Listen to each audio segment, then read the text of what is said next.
Programang ito ay rated SPG. Striktong patnubay at gabay ng magulang ang kailangan. Maaaring may masiselang tema, lengguwahe, karahasan, sexual, horror o droga na hindi angkop sa mga bata. Hindi alam ni Giselle na ipinahanap pala ng kanyang amang si Don Pepe ang kanyang anak na iniwan sa Amerika. Hindi niya alam na ito pala ang importanteng bagay na sinasabi ng matanda na inaasikaso nito doon.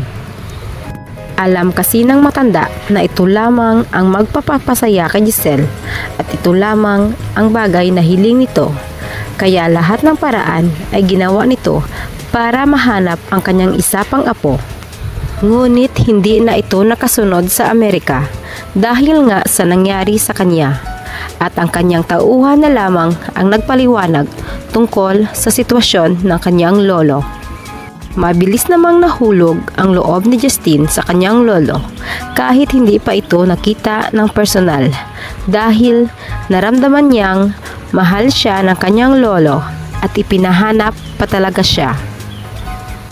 Ngunit masama ang loob sa kanyang ina kung bakit nagawa siyang talikuran nito at iniwan siya noong bata pa si Justine.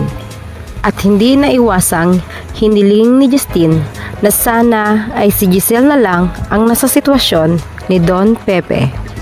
Samantala, nahihiwagaan si Giselle sa babaeng bigla na lamang lumapit sa kanya at parang naninermon sa kanya nang masaksihan ang kanyang aksidenteng pagkakabangga sa isa pang babae. Hindi maiwasang mag-isip ng malalim ni Giselle dahil parang may laman ang mga sinasabi nito, lalo na nang banggitin nito ang US. At parang kilala siya nito. Napasunod na lamang ang paningin ni Giselle sa babae na hindi nakapagsalita. Habang si Robert naman ay pinayuhan ni Doc Meneses na kailangan ni Giselle ng pag-iintindi. Lalo pa at ang ama na lamang ang naiwang pamilya ng kanyang kapatid. Hindi maiwasang maguguluhan ni Robert dahil nahahati ang kanyang isip at puso kina Zoe at Giselle. Sa kabilang banda, lumalalim na ang traumang nararanasan ni Lynette mula sa mga nanloob sa kanilang bahay dahil lahat na lamang ng tao ay pinaghihinalaan nito na may masamang balak sa kanya. Ayaw na nitong umuwi sa kanilang bahay at gusto niya lamang na laging kasama sina Chang Susan at Annalyn.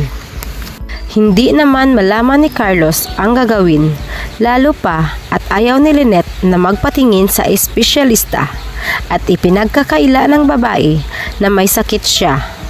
Nagkakapatong-patong naman ang problema ni Annalyn sapagkat matapos na makumatos ang kanyang lolo Pepe ay ang kanyang inang si Lynette naman ngayon ang nangangailangan ng matinding pag-iintindi at pangangalaga.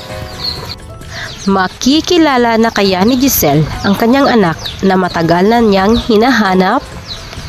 Atin lamang subaybayan dito lamang sa Abot Kamay na Pangarap.